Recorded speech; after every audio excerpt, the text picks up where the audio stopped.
The cake was a masterpiece, a three-tiered explosion of pink frosting and edible glitter. But all I could hear was my sister-in-law's voice slicing through the laughter like a knife through butter. "You're so selfish, Claire." You know that she spat, loud enough to make the room freeze. It was supposed to be the perfect day.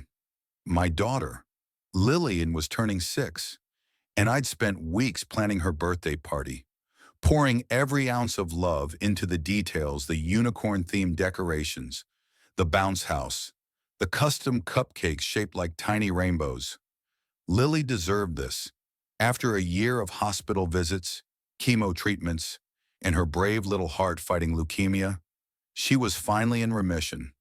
This party wasn't just a celebration, it was a victory, a defiant middle finger to the universe that tried to take her from me. But here was Vanessa, my husband's sister, turning my daughter's moment into her personal soapbox. The backyard was buzzing with kids giggling, parents chatting, and the faint hum of a pop song from the speakers. I was adjusting the piñata when Vanessa stormed over, her 4-year-old son, Max, trailing behind with a scowl that mirrored hers. "Why isn't Max's name on the cake?" she demanded, arms crossed, her voice sharp enough to cut glass. I blinked, caught off guard. "It's Lily's birthday, Vanessa," I said, trying to keep my tone light. "We're celebrating her today." Her eyes narrowed, and I knew I was in for it. Vanessa had always been a storm waiting to break, entitled, loud, and convinced the world owed her something. "Max's family too," she snapped. "You're throwing this big fancy party, and you can't even include my son. You're acting like he doesn't exist." The accusation stung, not because it was true, but because it was so absurd it felt like a slap. I'd always treated Max like my own, babysitting him, buying him gifts, even paying for his preschool supplies when Vanessa forgot. But this was Lily's day, and I wasn't about to let Vanessa hijack it. "Vanessa, this isn't about Max," I said, my voice firm but calm, hoping to de-escalate. "We'll celebrate him on his birthday. This is for Lily." I gestured toward my daughter, who was laughing as she chased her friends through the bounce house, her bald head shining under the afternoon sun, a reminder of everything she'd endured. But Vanessa wasn't listening. She turned to the crowd of parents, her voice rising like a preacher at a revival. "Can you believe this Claire's so stingy she won't even share the spotlight with her own nephew?" Heads turned. Whispers started. I felt my cheeks burn, not from embarrassment but from the audacity of it all. This was my backyard, my daughter's party, my money, every cent of it, scraped together from overtime shifts and canceled date nights. And here was Vanessa, acting like I'd personally insulted her by not throwing a joint birthday bash for a kid whose birthday was 3 months away. "Vanessa, stop," I said, stepping closer, my voice low but shaking. "You're making a scene." A scene, she laughed, bitter and loud. "You're the one making a scene by excluding my son. You think you're better than me because you've got this big house and your perfect little party. You're not fooling anyone. Claire, you're just cheap." The word hit like a punch. Cheap.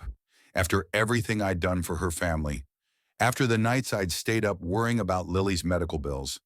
After the sacrifices my husband, Tom, and I had made to give our daughter this one day of joy. I wanted to scream, to tell her exactly where she could shove her entitlement.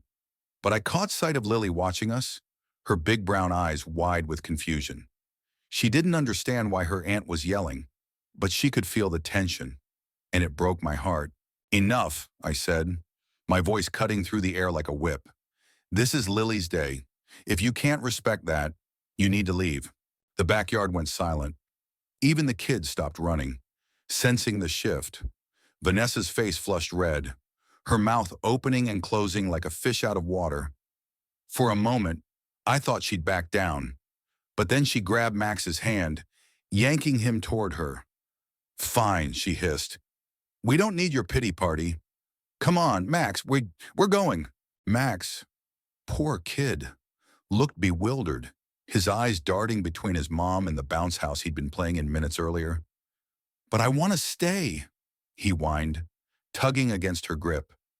Vanessa ignored him, storming toward the gate, muttering loud enough for everyone to hear. Ungrateful. Selfish. Typical Claire. I stood there, heart pounding, as the gate slammed behind her. The other parents avoided my gaze, pretending to sip their drinks or check their phones. I wanted to disappear, to crawl into a hole and forget this ever happened. But then Lily ran up, her little hand slipping into mine. "Mommy, is Aunt Vanessa mad at me?" she asked, her voice small. "No, sweetheart," I said, kneeling to hug her. "She's just upset about something else. This is your day, and we're going to have so much fun." I forced a smile, but inside I was seething. How dare Vanessa make my daughter feel like she'd done something wrong? Tom appeared at my side, his face tight with anger. "I'm so sorry, Claire," he whispered. "I'll talk to her later." "She's out of line." I nodded, but I wasn't sure I wanted him to talk to her. I wanted her to understand, to see how her selfishness had tainted something pure. But more than that, I wanted to protect Lily's joy, to shield her from the drama that wasn't hers to carry. The rest of the party went on, but the energy had shifted. The kids still laughed. The piñata burst open with a shower of candy, and Lily blew out her candles with a grin that lit up the world. But I could feel the weight of Vanessa's outburst lingering, like a stain that wouldn't wash out. Parents whispered, casting glances my way. And I knew they were judging not just Vanessa, but me. Was I selfish? Was I wrong to focus on my daughter? That night, after Lily was tucked in, clutching her new stuffed unicorn, I sat with Tom on the couch, a glass of wine in my hand. "She's always been like this," he said, shaking his head. "Ever since we were kids. Vanessa thinks the world revolves around her." "Then why does it feel like I'm the bad guy?" I asked, my voice cracking. "I just wanted Lily to have one perfect day." "Is that so wrong?" Tom squeezed my hand. "It's not wrong. You're an amazing mom. Vanessa's she's jealous. She sees how much you do for Lily, how much we've been through, and she can't stand not being the center of attention." Jealousy. The words settled in my chest. Heavy but true. Vanessa had always compared herself to me, our house, our jobs, our lives. But this wasn't about houses or money. It was about love, about a mother's right to put her child first. I thought about Max, caught in the middle, and my heart ached for him. He didn't deserve a mom who used him as a prop in her grudges. The next morning, Vanessa texted me a half-hearted apology. "Sorry for yesterday. I just want Max to feel included." I stared at the screen, my thumb hovering over the keyboard. Part of me wanted to let it go, to keep the peace for Tom's sake, for Max's sake. But another part of me, the part that had watched Lily fight for her life, the part that had scraped together every penny for that party, couldn't let it slide. I typed back, "Vanessa, I love Max, but yesterday was Lily's day. You made it about you, and that hurt her. Let's talk when you're ready to understand." I hit send, my heart racing. It wasn't perfect, but it was honest. Days passed, and Vanessa didn't respond. Tom said she was sulking, but I didn't care. I'd spent too long tiptoeing around her feelings, trying to keep the family harmony. But harmony doesn't mean letting someone walk all over you. It means standing up for what's right, even when it's messy. Lily's birthday became a turning point. I started setting boundaries not just with Vanessa, but with everyone. I realized I'd been so focused on making others happy that I'd forgotten my own strength. Lily's fight had taught me that life is too short for guilt trips or toxic drama.